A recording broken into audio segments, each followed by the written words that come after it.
नमस्कार। Legal update programme में आपका स्वागत है।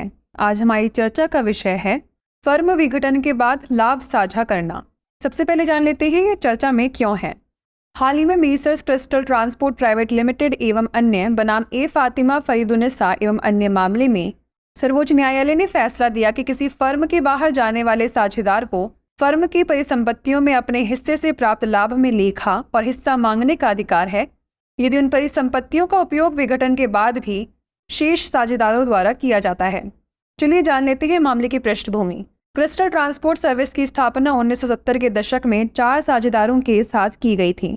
1978 में एक मुकदमा दायर किया गया था जिसमें कथित तौर पर बिना सहमति के धन के दुरुपयोग के कारण कंपनी को भंग करने की मांग की गई थी। प्रारंभिक आदेश में ट्रायल कोर्ट ने फर्म को भंग कर दिया था तथा लेखा जोखा लेने का निर्देश दिया था।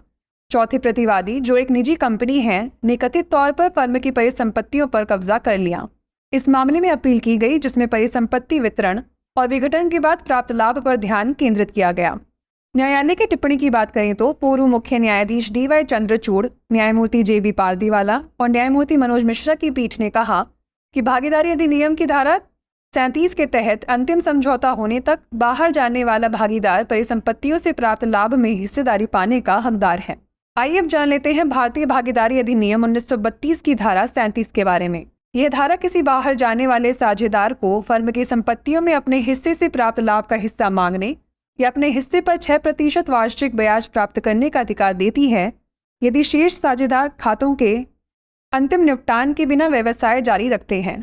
हालांकि यदि साझेदारों के बीच अनुबंध में शेष साझेदारों को बाहर जाने वाले साझेदार के हित को खरीदने का विकल्प दिया गया है और वे इस विकल्प का पूर्ण रूप से प्रयोग करते हैं तो बाहर जाने वाला साझेदार या उनकी संपत्ति आगे के लाभ की हकदार नहीं है।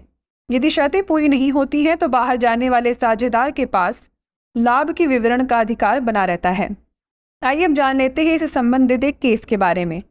मेसर्स ग्रेट ईस्टर्न एनर्जी बनाम मेसर्स जैन इरिगेशन 2010। बॉम्बे उच्च न्यायालय ने माना कि निविदा की अवधि समाप्त होने के बाद कोई स्वीकृति नहीं दी जा सकती।